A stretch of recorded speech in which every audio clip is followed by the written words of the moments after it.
I don't live here. I live here. This is their river. This is my river. I don't truly know this, but I know this.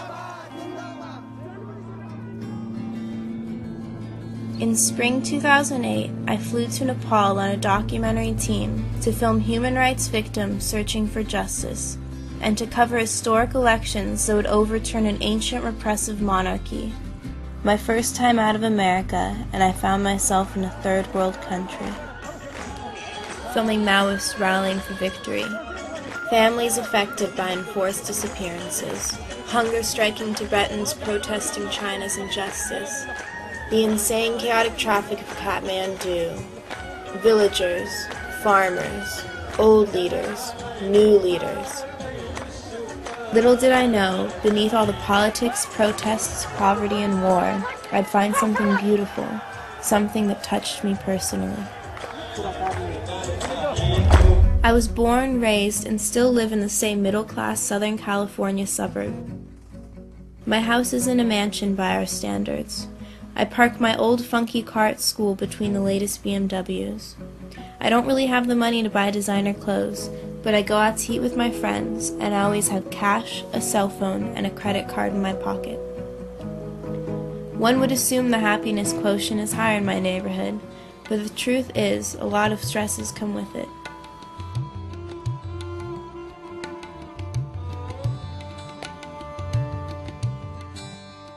Although it's one of the world's least developed and poorest countries, Nepal differs from other poverty-stricken areas due to its wealth of natural resources. This causes many people to be farmers, providing them with food, shelter, and irrigation water, as adequate sanitation and safe drinking water are basic problems for over half the population. Much of the country has no electricity. Even their major city, Kathmandu, experiences 8 hours of forced blackouts every day. At times, food and family are all they have. They don't own the latest amenities, and their children don't beg for the newest toys. Children play with broken tires and imagination. And many times, I felt jealous of certain communities. They're so close. They have time to play in the river, to sit in a circle laughing, to spend with families who deeply respect elders and love their children.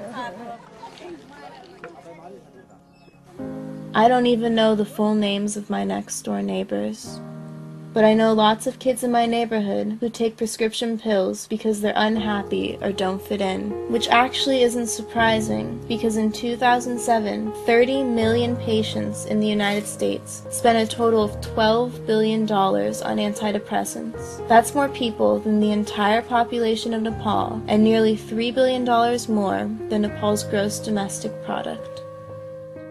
Everybody deserves human rights, food, and shelter, but they also deserve not to be crushed by the stress of commercialism, corporate greed, and the constant pressure to get ahead without time for themselves and their family. I understand now how much a person needs to be a global citizen, and the key to happiness isn't the next new shiny toy. It's giving to and connecting with other people and other cultures. It's finding your place in the world and having time to breathe with the people you love.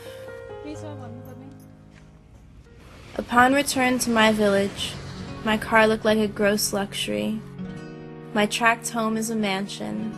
I spend $10 on a shirt thinking it's a bargain, while the majority of people in Nepal don't even have a job, and those lucky enough to find one make an average of less than $1 a day.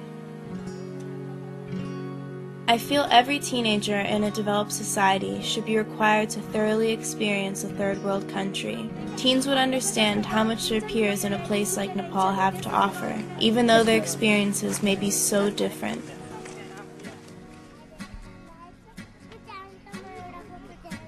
I was worried my camera would separate me from the people, but it brought us closer.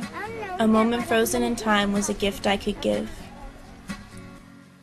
Even with so-called nothing, the people of Nepal are warm, welcoming, and beam while greeting you with a sincere namaste, which literally means, I bow to the common spiritual divinity in you. I honor that place in you, in which the entire universe dwells. I honor the place in you, which is of love, of truth, of light, and of peace. When you are in that place in you, and I am in that place in me, we are one. Lift my legs, lift my legs, lift my legs, lift my legs, lift my legs, and drop the complaints of your life and your wife, of your life, of your wife, of your life. Just drop the vibe. Pick up man, pick up man, pick up man.